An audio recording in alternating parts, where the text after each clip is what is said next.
पद्मेश 24/7 के माध्यम से हम जिले भर की पल पल की ताज़ा तरीन खबरों का प्रसारण करते हैं और दूसरे दिन यूट्यूब के माध्यम से भी आपको खबरें दिखाई जाती है। लेकिन यूट्यूब में प्रतिदिन की पूरी खबरें नहीं होती, बल्कि चुनिंदा खबरें ही दिखाई जाती है। अगर आप जिले भर की संपूर्ण ताज़ा तरीन खबरें देखना चाहते हैं तो जल्द ही अपना पद्मेश डिजिटल सेटअप बॉक्स लगवाएं।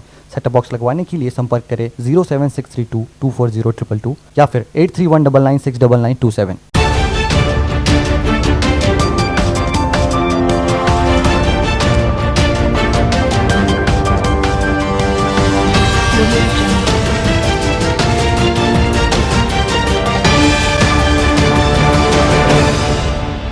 नमस्कार, पद्मेश 24/7 में आपका स्वागत है। मैं हूं अर्चना मिश्रा। आगे बढ़ने से पहले सबसे पहले एक नजर आज के हेडलाइंस पर।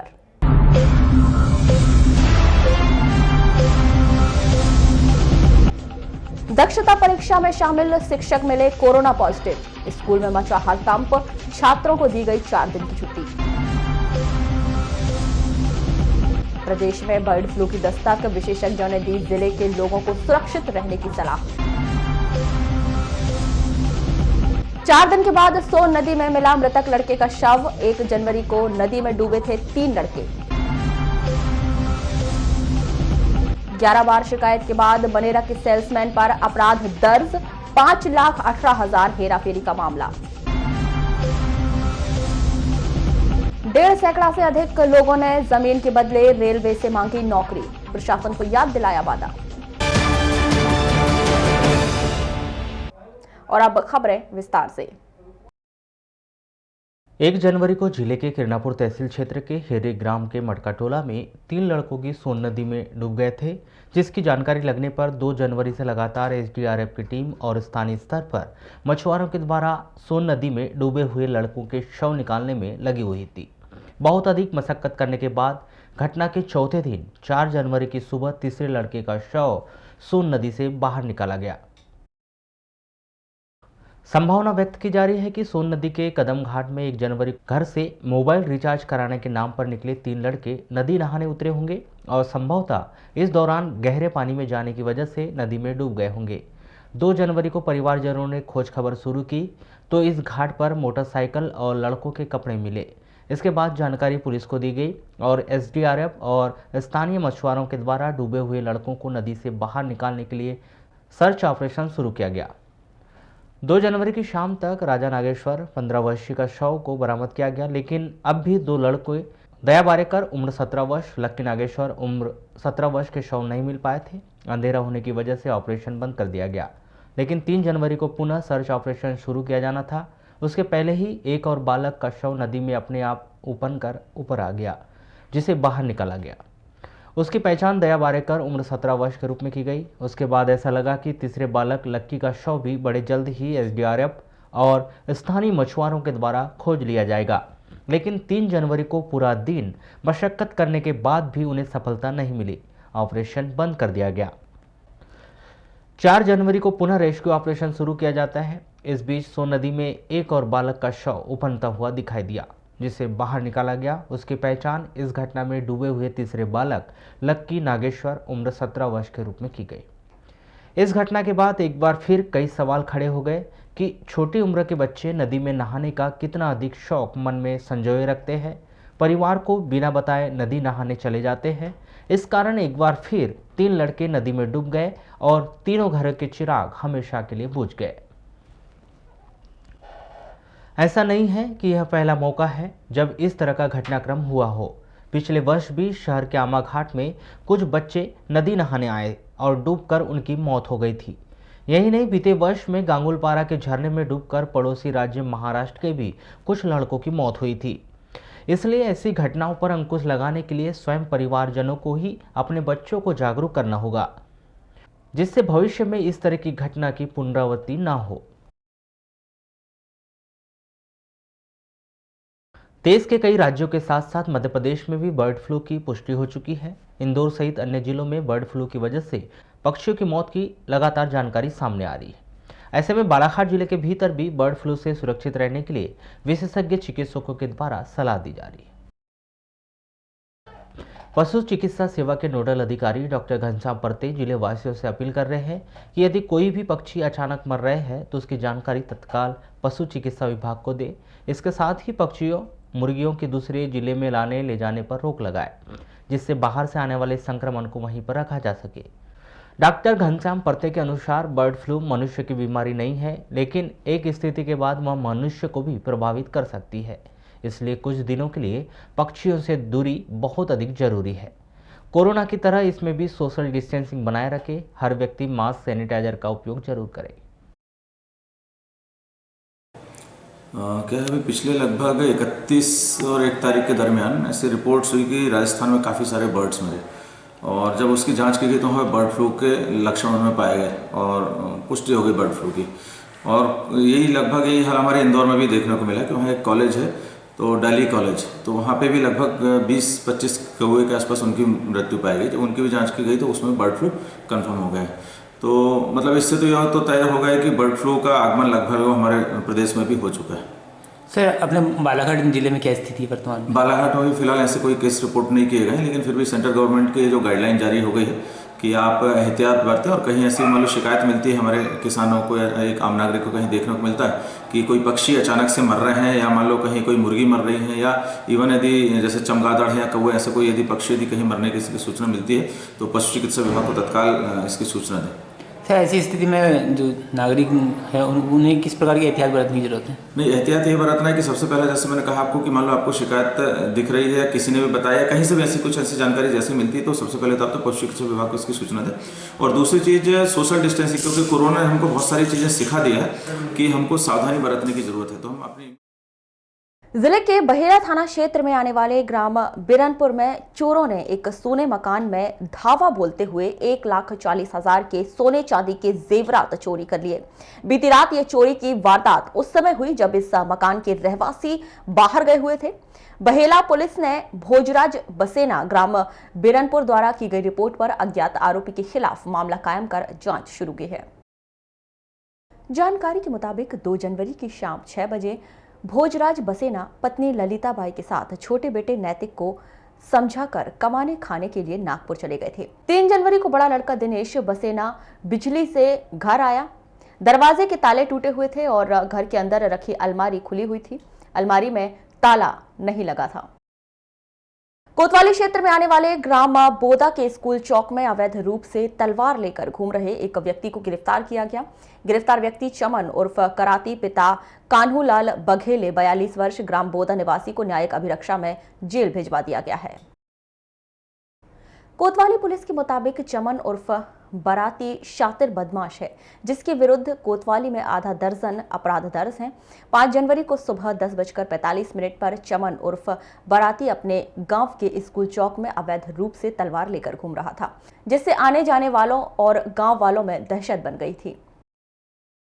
कोतवाली क्षेत्र में आने वाले ग्राम खैरी में एक महिला को उसके पति और ससुर ने लकड़ी और हाथ मुक्कों से पीटकर उसे मकान खाली नहीं करने पर जान से मारने की धमकी दे डाली। घायल महिला प्रभा पगरवार 29 वर्ष का इलाज जिला अस्पताल में किया गया। वहीं कोतवाली पुलिस ने इस महिला के पति सनत पगरवार और ससुर भजन लाल पगरवार के खिलाफ मामला कायम कर जांच शुरू की है। जानकारी के मुताबिक 4 जनवरी को 2 बजे प्रभा पगरवार घरेलू काम कर रही थी। तभी उसका ससुर भजनलाल और पति सनत पगरवार बाहर से आए और घर का सामान एकत्र कर बांधने लगे। ससुर भजनलाल और पति सनत को घर का सामान बांधते हुए देख प्रभा बोली कि सामान क्यों बांध रहे हो। तब ससुर भजनलाल और पति सनत ने बोला कि हमने यह मकान और जमीन बेच दिया है, मकान खाली करना है। इस पर प्रभा ने कहा, यह पैतृक मकान है, मैं इस मकान को छोड़कर नहीं जा सकती। प्रभा के ये कहने पर ससुर भजनलाल और उसके पति सनत पगरवार ने पास रखी लकड़ी उठाकर प्रभा पगरवार की पिटाई कर दी।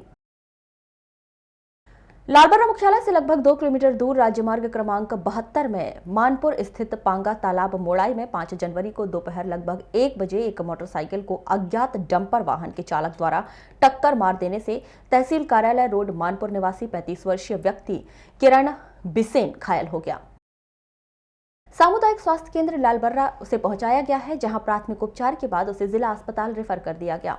घटना के संबंध में मिली जानकारी के अनुसार 17 वर्षीय प्रदीप पिता टोपराम बिसेन व किरण बिसेन कृषि उपज मंडी बकौड़ा से बेलगांव होते हुए मोटरसाइकिल में अपने घर जा रहे थे तो पांगा तालाब में मोड़ाई से लालबर्रा की ओर आ रहे थे। उसी दौरान पीछे से आ रहे डंपर वाहन के चालक ने मोटरसाइकिल को टक्कर मारकर फरार हो गया।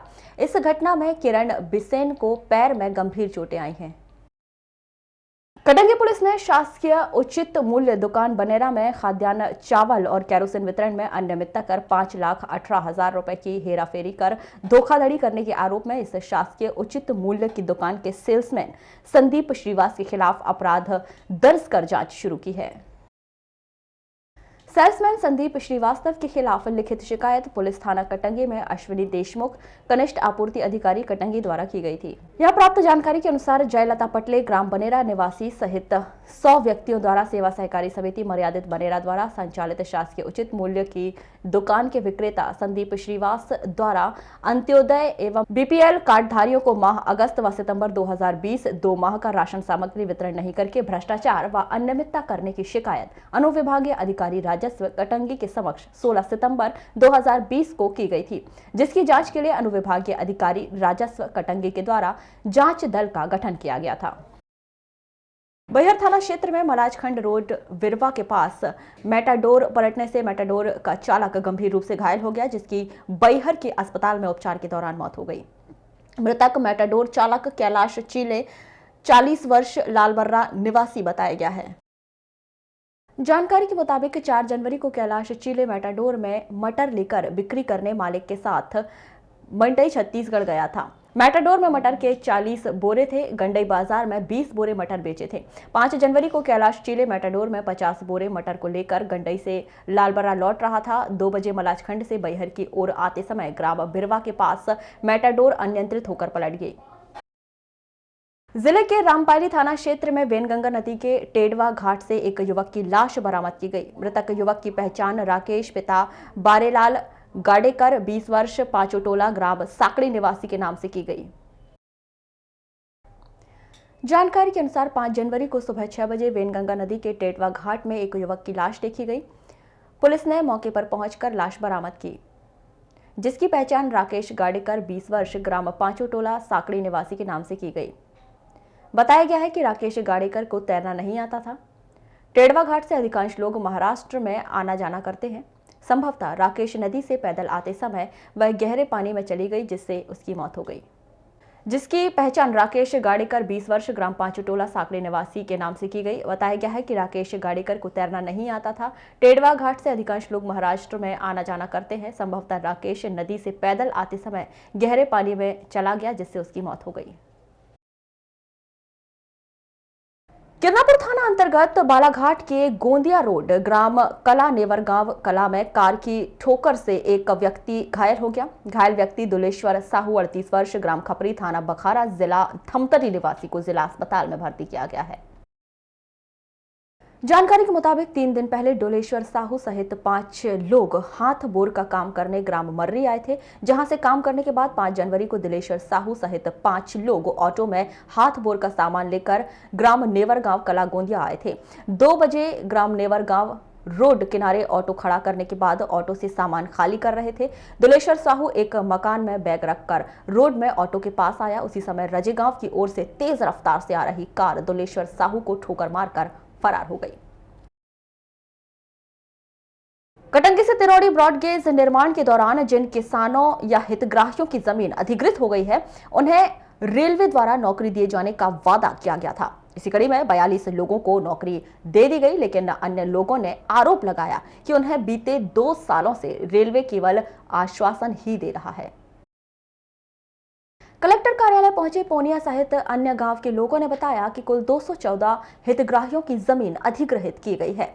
रेलवे ने परिवार के एक सदस्य को नौकरी देने का वादा किया था। इसी कड़ी में उसमें से केवल 42 लोगों को ही नौकरी दी गई है। कुछ लोगों का मेडिकल हुआ है, वहीं कुछ लोगों की प्रारंभिक जांच हुई है, लेकिन 2 वर्ष का समय अंतराल हो चुका है, नौकरी नहीं दी गई। हमारा मैटर है कटंगी से तिरोड़ी जो नई रेलवे लाइन बन रही है, उसमें भूमि अधिग्रहित किसान लोग हैं हम लोग सभी।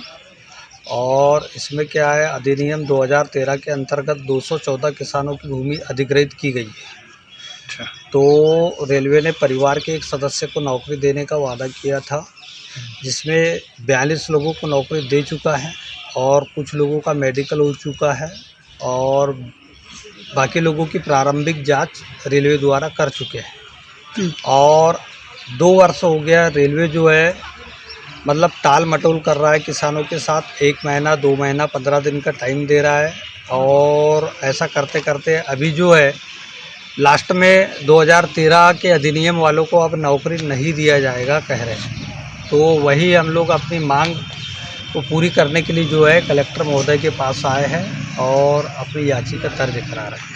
कितने लोग ऐसे रह गए जिनको नौकरी मिलना तो मिल नहीं पाई? 214 किसानों में 42 किसानों को नौकरी मिल चुकी है और शेष लोगों को नौकरी मिलने की बाकी है। तो ये थी अभी तक की खास खबरें। अगले न्यूज बुलेटिन के साथ फिर मुलाकात होगी, तब तक के लिए नमस्कार।